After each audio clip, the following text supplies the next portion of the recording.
Hello ladies and gentlemen, welcome back. Force here with some more Friday Night Magic. 2 new decks were added to Duels 2014 this week, and we'll be taking a look at one of those new decks right here in this video. I do get to play first. Unfortunately, my opening hand isn't exactly what we're looking for. So let me talk with you about how this deck works. It's actually very cool. This is it's a reanimation deck. It's a living death deck.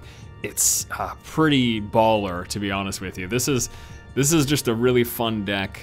This is a really fun deck to play. It's a really fun deck to show off. So let me talk to you a little bit about how this works, essentially. We've got a lot of really big creatures in this deck. There's also a bunch of card draw and a bunch of ways from discarding creatures from our hand, or getting. So here's a great example. This thing comes into play. Get out of here. This thing comes into play, I have to sacrifice it unless I discard a creature card from my hand. So we're discarding these huge creatures from our hand and then bopping them right into play with cards like EXHUME here. So what I'm gonna be doing this turn is we are actually going to, I want to play this Putrid Imp, one of the cornerstones of the deck. It's such an amazing card for this type of a deck. It's a 1/1. At any given time, we can discard a card from our hand to give it flying until end of turn. So the idea is before the end of his turn, I'm gonna discard this, and then next turn, we're gonna play the EXHUME and get him into play. It's rather hilarious. So we're gonna pause right now. We're gonna choose to discard a card from our hand to give that creature flying till end of turn. The flying is not what's important. What is important is that we're getting a 9/9 flying trample into play right now. You ready? You ready for it? Here's the EXHUME. Each player takes a creature card from their graveyard, puts it in the battlefield. He has got no creature cards in his graveyard, so he has got nothing to choose. I happen to have a creature card in my graveyard. It's unbelievable. The type of things you can pull off with this deck are hilarious. Now, as long as this thing lives, then it's going to be really, really funny.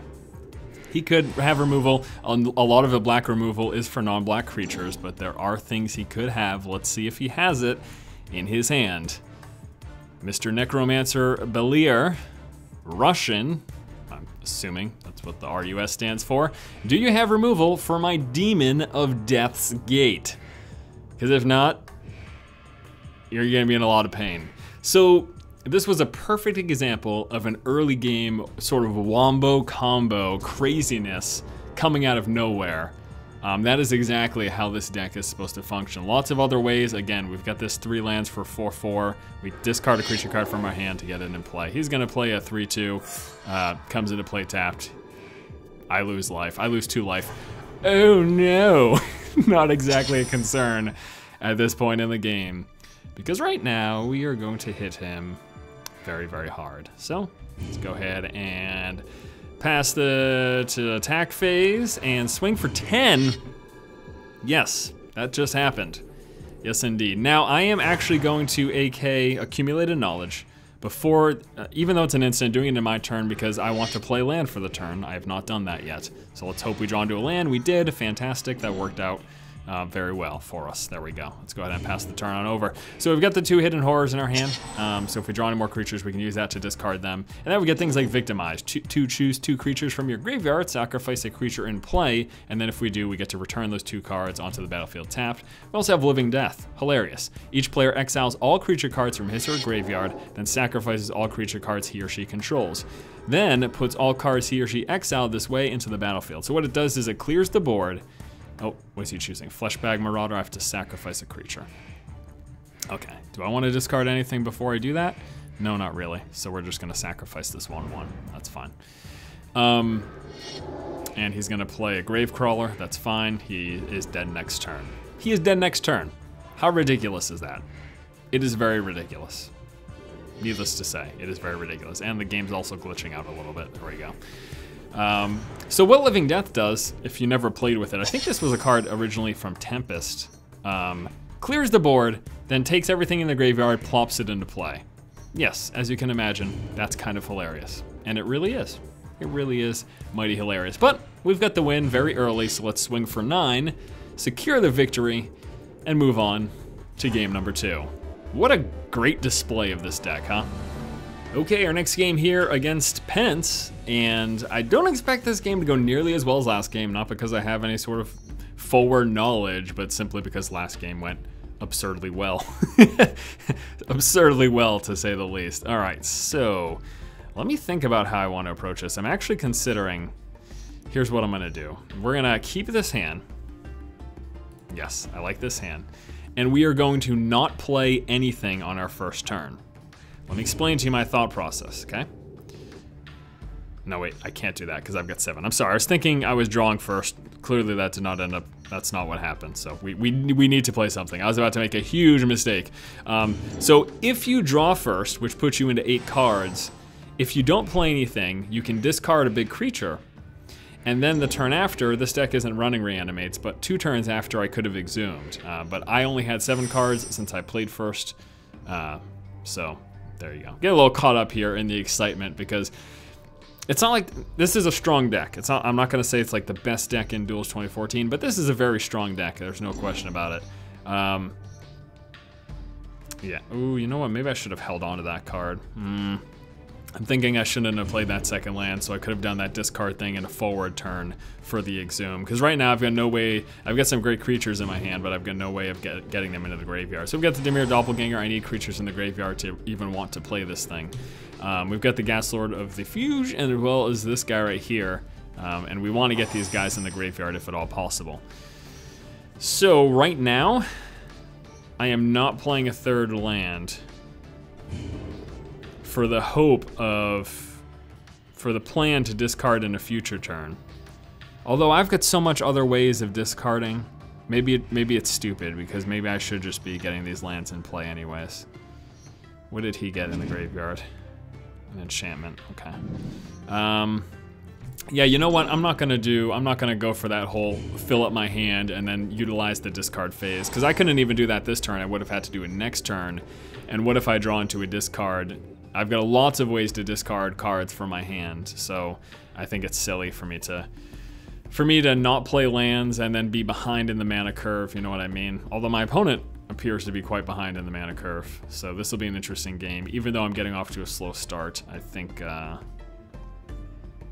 we'll be okay. So yeah, lots of different ways to discard cards, and what did we end up drawing?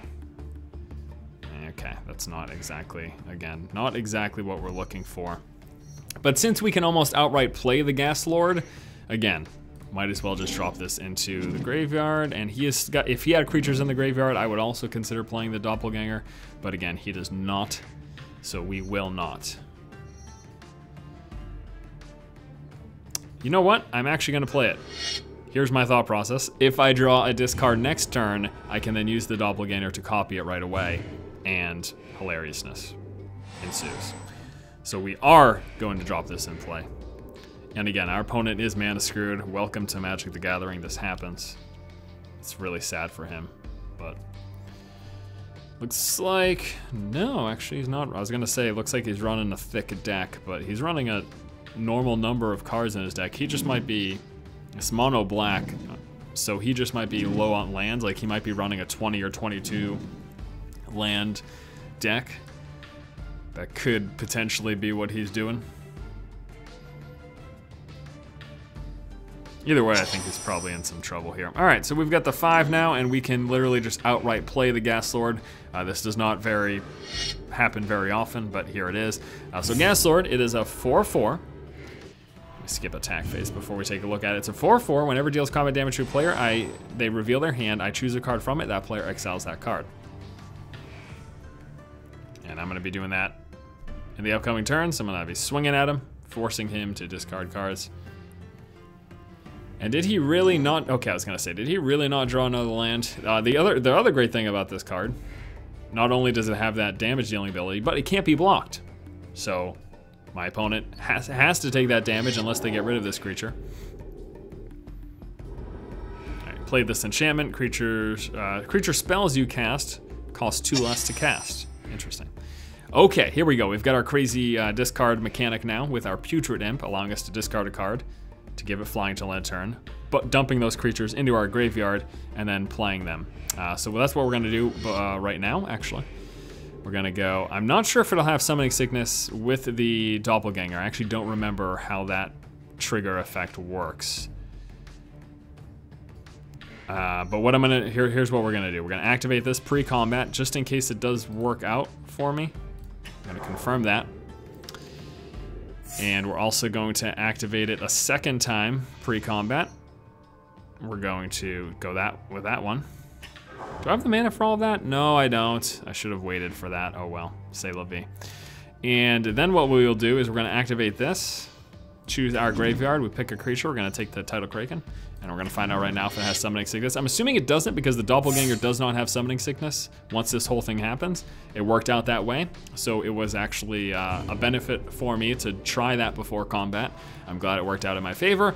We swing for 10, bringing him down to 10. And the great thing is both of our creatures are unblockable. And I get to look at his hand and force him to get rid of something. So the 10 goes through, he's been replaced by AI. You know, the funny thing about this game, right, I'm talking about this particular match here. Wow, he's really screwed. Is even if he had some early game, I still think we would be, even if he wasn't mana screwed for those first few turns, I'm pretty sure, why did I not attack with that? Oh, because Summoning Sickness. I'm pretty sure that we would still win. If you look at our plays, him getting hit for 10 this turn would have happened regardless of what he had done. Even if he had some creatures in the early game, that would have happened regardless, and he would not have been able to block it. I guess the only thing is he could have used removal to get rid of the Tidal Kraken.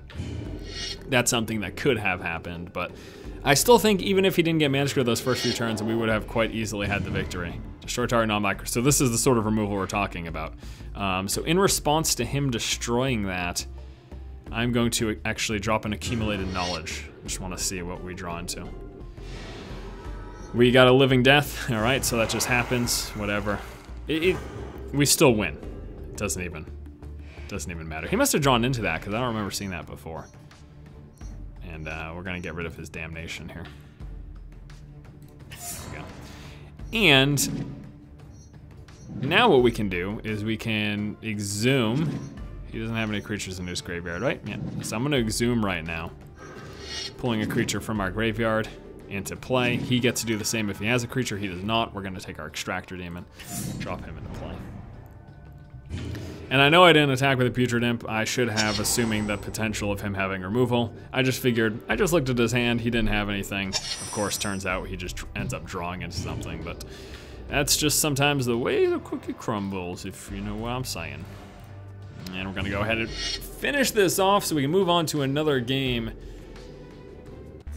Yeah, there's a good couple of games there. Starting out, game number 3.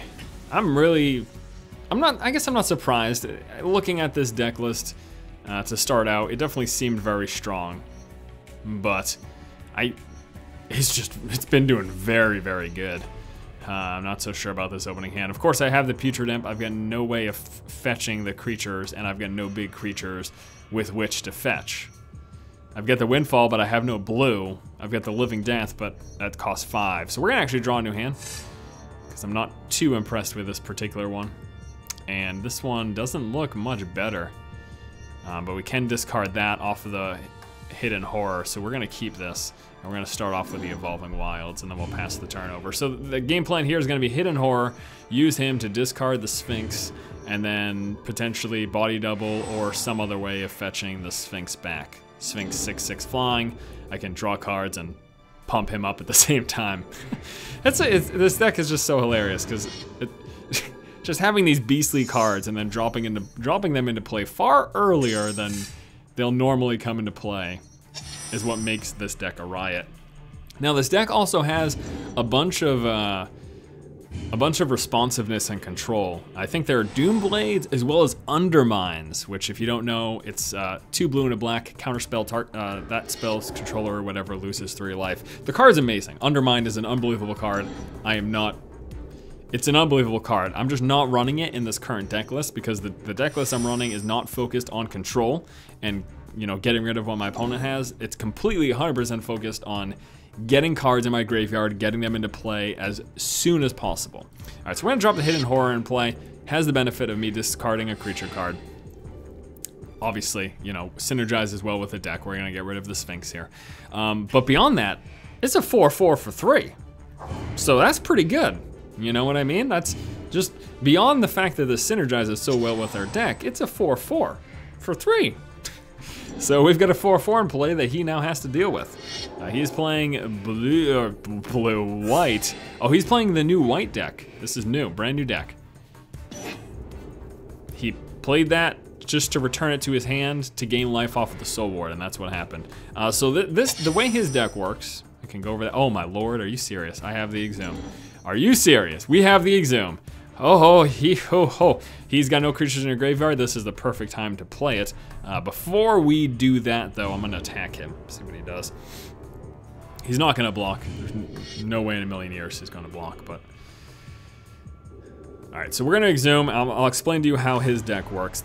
He's playing, again, the second of the 2 new decks here. So we're gonna toss the EXHUME in play. Each player takes a creature from the graveyard on the battlefield. He's got no creatures in his graveyard. I do. So I get my 6/6 flying into play. Boop, boop, boop, boo.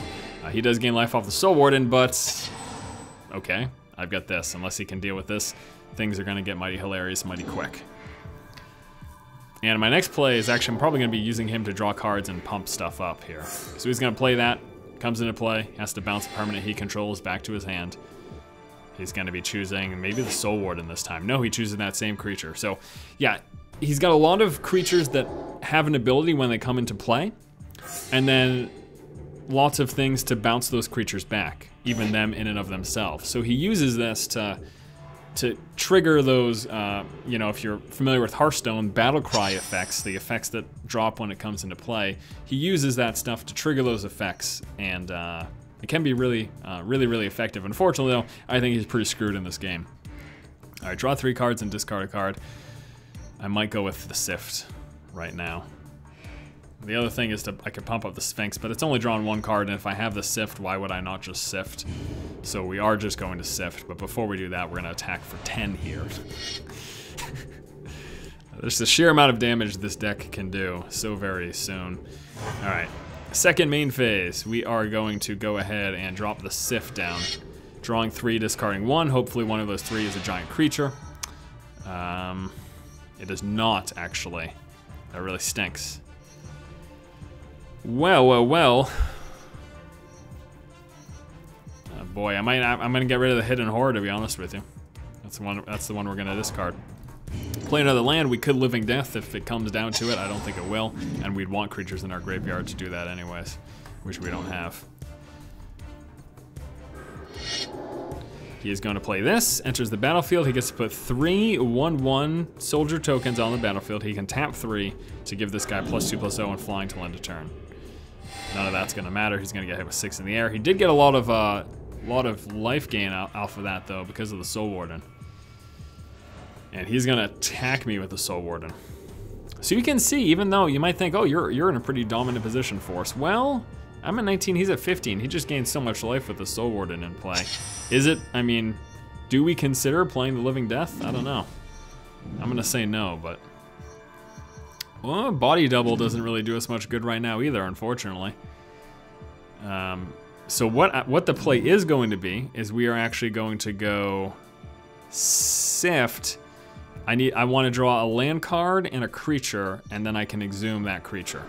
So that's what we're gonna hope for here. At least 1 land and 1 creature. We did not end up getting the land, so it's not gonna end up working out. And we didn't even end up getting a creature that we would want. This is actually really not good. I think we'll just discard a Living Death here. I doubt I'm gonna wanna play 2 of those at any point anyways. So, okay, so that is that. And then what we can do is we can hit him with all this stuff, which we will. So yeah, what I was hoping for is hoping to get a land that I could have played, and then I could have discarded the creature off of the Sift ability, which would have then let me, with that extra land, EXHUME that creature into play. But as you saw, that did not end up happening. And he just takes the damage to the face. Does he ever... I don't think that deck has Wrath of Gods. Or, you know, whatever variation Duels 2014 has. I'm just... Why did he take all that damage? What does he have here? 2/4 Imprint enters the battlefield. You may exile target non-token creature, and then this thing becomes that. Yep. So he's gonna get rid of my Sphinx here. That's why he just took it. So he's gonna get rid of my Sphinx. His creature becomes that. Or just the power and toughness. Okay, so it's not an exact replica. Oh well, looks like Living Death will in fact be coming into play. Looks like we will in fact be doing the Living Death.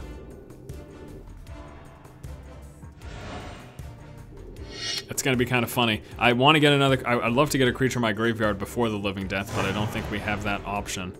Oh, you know what, I could do this. I can get this guy, because he's gonna block it. So yeah, let's do that. Yeah, that sounds good. Sounds good to me. Could body double. What are we gonna take though? Nothing really. Okay, so here's the plan. We also have the 8K, but we can't do that and the Living Death. All right, so here's the plan. I am going to attack with this. He is, I'm assuming, going to block it. Okay, that's kind of what I wanted to happen. And then we Living Death. Okay, Living Death drops into play, clears the board, then takes creatures in the graveyard, drops them into play. Now, unfortunately, I have to discard both of these guys to make sure that these guys, my 2/4/4, stay in play. But that's okay with me, because discarding these isn't a big deal, because I can just exhume them. Now, sure, he can also exhume his creature, so I have to be very careful about playing my exhumes, but nonetheless, we could have died next turn with all the stuff he had in play, and we just cleared the board. That was a perfect Living Death. Perfect, worked out well. Now he's got 3 cards in his hand, he's got 7 mana. Let's see what else he's got here. Whenever a creature enters the battlefield under your control, put a 1/1 counter on each creature you control.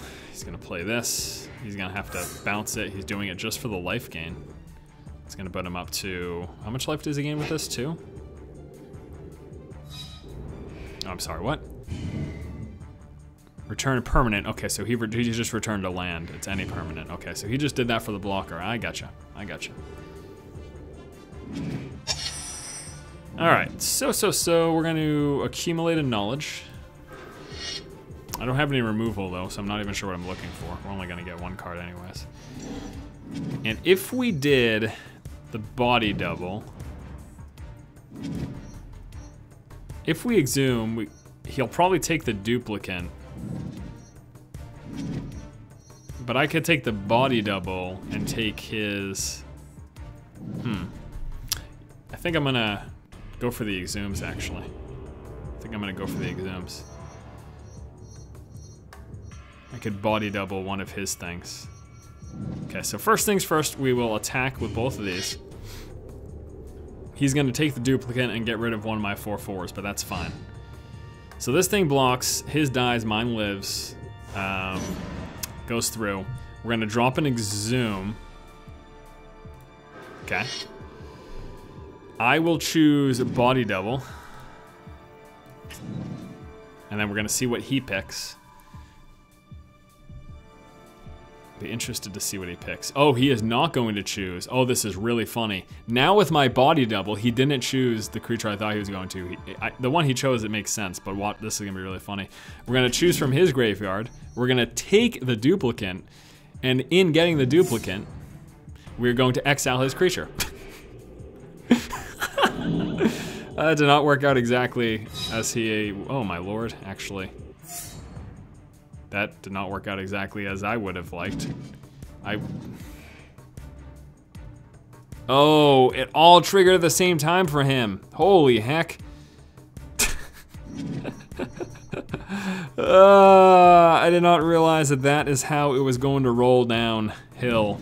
It rolled downhill pretty fast for me. That is really awful. Oh my. Well, that is really bad. I mean, that is really, really terrible. If he can get rid of this creature, I'm screwed. Stuff's gonna get pumped up in Vigilance. I need to do 2 damage. I don't think I can do the 2 damage. He wins because oh my lord, that is hilarious. Look at that game. Well, you know what? That's funny. I should have taken the time to read that.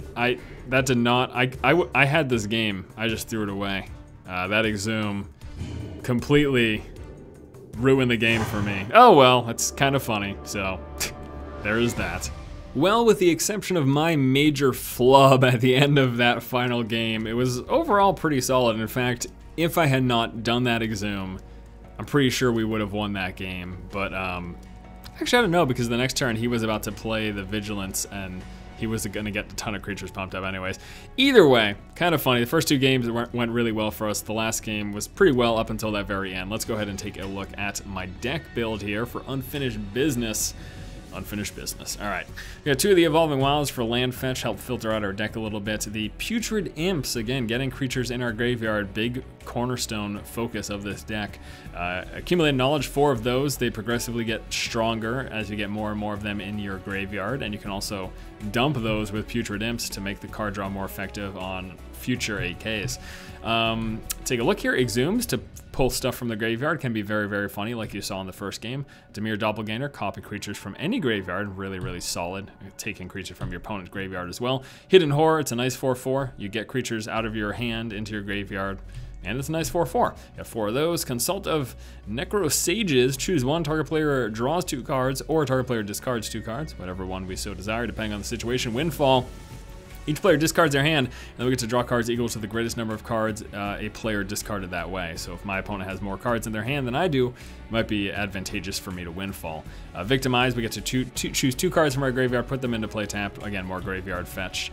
I got the Sift for card draw plus discard, the Diabolic Tutor for searching for stuff, and then we've got some of our big creatures. Ghast Lord, the Body Double to copy a creature, Living Death for clearing the board and getting stuff from our graveyard into play, Sphinx, big old creature, Extractor Demon, big old creature, Runescar Demon, big old creature, Tidal Kraken, the Tidespell Tyrant, and the Demon of Death's Gate. Yeah, it's a pretty good deck. I'm happy with this deck list. Thank you guys so much for watching this episode of Friday Night Magic. Tune in next Friday for another episode, and also be sure to subscribe if you haven't already. Thank you guys so much for watching. Keep watching, and keep owning.